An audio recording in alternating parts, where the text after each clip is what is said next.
Hello दोस्तों, ये है रामचंद्र गुहा द्वारा लिखित भारत गांधी के बाद दुनिया के विशालतम लोकतंत्र का इतिहास। ये बुक बहुत ही ज़्यादा यूज़फुल है और बहुत ही अच्छी है। इस बुक के बारे में मैं आज सारी चीज़ें आपको बताऊंगा।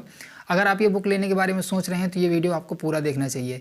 इतिहास की ये बुक वनडे एग्जाम वालों के लिए नहीं है, लेकिन ये उन सभी लोगों के लिए बुक है जो इतिहास को करीब से जानना चाहते हैं, इतिहास में दिलचस्पी रखते हैं और वो जानना चाहते हैं कि इतिहास में क्या क्या हुआ। एक एक दिन का अगर विवरण जानना चाहते हैं तो ये इस बुक को पढ़ सकते हैं। जो यूपीएससी वाले हैं या जो यूपीएससी एग्ज़ाम की तैयारी कर रहे हैं या करना चाहते हैं, स्टेट पीसीएस एग्ज़ाम की तैयारी करना चाहते हैं, उन लोगों के लिए ये बुक बहुत ही ज़्यादा यूज़फुल हो सकती है। इस बुक को पढ़ने के बाद मुझे ये एहसास हुआ कि अगर आपको सच में अगर इतिहास को करीब से जानना है तो फिर आपको इस तरह की बुक पढ़नी चाहिए। थ्योरेटिकल बुकें पढ़नी चाहिए, ना कि आपको वन लाइनर या फैक्चुअल या ऑब्जेक्टिव बुक्स पढ़नी चाहिए।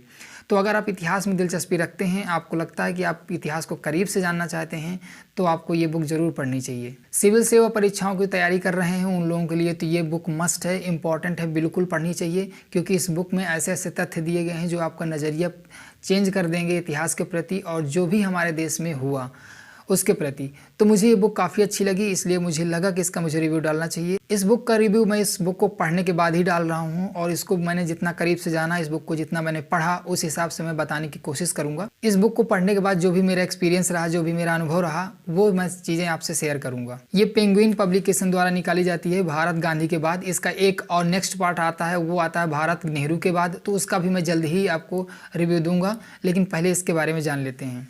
ये काफ़ी कॉम्पैक्ट साइज़ की बुक है और इसमें जो पेजेस हैं वो लगभग 400-450 पेजेस के लगभग है, सॉरी 500 के पेजेस के लगभग हैं इसमें। अगर मैं टोटल पेजेस की बात करूं जो कि आपको पढ़ने लायक हैं तो वो आपको 450 के आसपास होंगे, 475 पेजेस के आसपास है जो पढ़ना है। बाकी जो पीछे चीज़ें दी गई हैं वो सोर्स दिए गए हैं, तो उन चीज़ों को पढ़ने का कोई मतलब नहीं है। अगर इसके प्राइस की बात करूं तो इसका जो प्रिंटेड प्राइस है वो 450 रुपये है, लेकिन ये आपको मार्केट में 300 या 325 के आसपास मिल जाएगी। इसमें गिने चुने चैप्टर्स दिए गए हैं। इसमें प्रस्तावना, एक अस्वाभाविक राष्ट्र, उसके बाद 17 चैप्टर्स दिए गए हैं, लेकिन इतने बेहतरीन तरीके से दिए गए हैं। इस बुक को पढ़ने के बाद आपको एहसास होगा कि हाँ, आपने कुछ जाना इतिहास के बारे में, क्योंकि इसमें एक एक दिन का विवरण दिया गया है। एक दिन की तो बात छोड़िए, कुछ कुछ घटनाओं का इसमें घंटे घंटे का आपको विवरण दिया गया है। जब मैं इसको पढ़ रहा था तो मुझे इतना अच्छा, मैं खो जा रहा था इसको पढ़ने में, क्योंकि जब इस बुक को आप पढ़ेंगे तो आपको ऐसा लगेगा कि कोई चलचित्र आपके दिमाग में चल रहा हो। आपको बिल्कुल भी ऐसा नहीं लगेगा कि आप कोई बुक पढ़ रहे हैं। और एक किसी भी लेखक या इतिहासकार की ये सबसे बड़ी खूबी होती है, ये सबसे बड़ी क्वालिटी होती है कि वो अपनी रचना के माध्यम से, अगर वो आपके मन में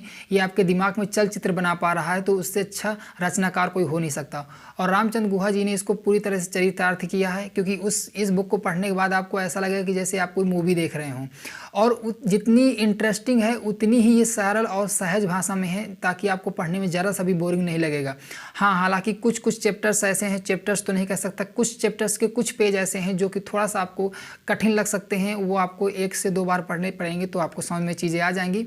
बाकी अगर आप स्टेट पीसीएस की या यूपीएससी एग्जाम की तैयारी कर रहे हैं तो ये बुक आपको ज़रूर पढ़ना चाहिए, क्योंकि आप इसको पढ़ने के बाद जो भी मुद्दे हैं इतिहास के, उन मुद्दों की समझ आपको बहुत करीब से हो जाएगी। आप इतिहास को बिल्कुल जी लेंगे इस बुक को पढ़ने के बाद। ये मेरा एक्सपीरियंस रहा है इस बुक को पढ़ने के बाद, क्योंकि ये बुक पूरी तरह से स्टोरी फॉर्मेट में है। तो जब आप इसको एक बार पढ़ना स्टार्ट करेंगे तो एक चैप्टर्स ख़त्म होने के बाद ही ये ख़त्म होती है।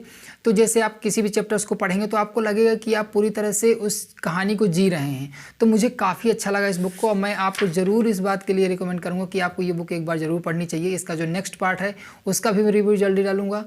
और आप सिर्फ इसलिए इस बुक को ना पढ़ें कि आप किसी एग्ज़ाम की तैयारी कर रहे हैं। अगर आप किसी भी एग्ज़ाम की तैयारी नहीं कर रहे हैं तो सिर्फ भारत के इतिहास को जानने के लिए, भारत को जानने के लिए इस बुक को एक बार ज़रूर पढ़िएगा।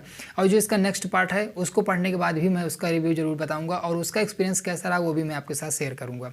इसमें कई जगह मैप भी दिए गए हैं जो कि उस तत्कालिक परिस्थितियों को समझने के लिए काफ़ी हैं, और उन महान विभूतियों की कुछ पिक्चर्स भी दी गई हैं जो कि उस समय इनमें योगदान रहा या उस समय के काल में जिन्होंने थोड़ा सा उत्कृष्ट कार्य किया, तो उनकी पिक्स इसमें दी गई हैं जो कि समझने के लिए काफ़ी अच्छी हैं, शानदार हैं। इसमें भारत विभाजन से लेकर स्टार्ट किया गया है। भारत विभाजन को इतना अच्छे से डिस्क्राइब किया गया है कि आप जब भारत विभाजन की परिस्थितियों को पढ़ेंगे तो आपको लगेगा कि हाँ, उस पल को आप जी रहे हैं। ऐसा लगेगा जैसे आप एक्सपीरियंस कर रहे हैं उस विभाजन को, उस दुख को, उस दर्द को और उस अव्यवस्था को। वो चीज़ें आपको ज़रूर एक बार झकझोरेंगी कि हाँ, सच में कुछ ऐसा हुआ था। क्योंकि इस बुक को पढ़ने के बाद मैंने उस चीज़ को महसूस किया, ऐसा लगा मुझे। भारत विभाजन के बाद बाकी जो रियासतें हुई उनको सम्मिलित कैसे किया गया, उनका भी विवरण बहुत अच्छे से दिया गया है।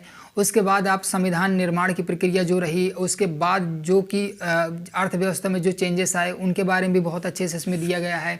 कैसे औद्योगिकरण की तरफ बढ़ा गया, कृषि को कैसे बढ़ावा दिया गया, उन सब चीज़ों के बारे में, पंचवर्षीय योजनाएं कैसे लागू की गई, उन सब चीज़ों के बारे में भी बहुत डिटेल से दिया गया है। और आपको एक एक चीज़ें बताई गई हैं और बिल्कुल कहानी के फॉर्मेट में दिया गया है। किस किस व्यक्ति का कितना योगदान रहा, उन सारी चीज़ों के बारे में चर्चा की गई है।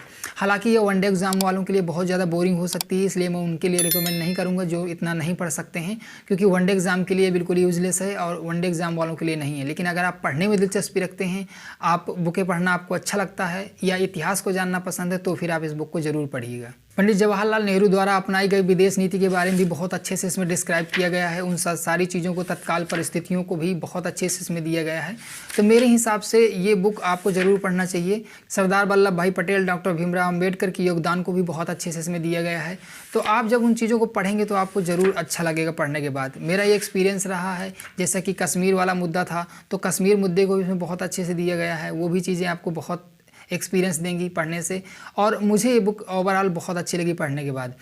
अगर आप इस बुक को पढ़ें तो आप मुझे कमेंट में ज़रूर बताएं कि आपको ये बुक पढ़ के कैसा लगा। और ऐसे ही बुक्स की जानकारी के लिए आप चैनल को सब्सक्राइब कर सकते हैं और वीडियो को लाइक कर सकते हैं।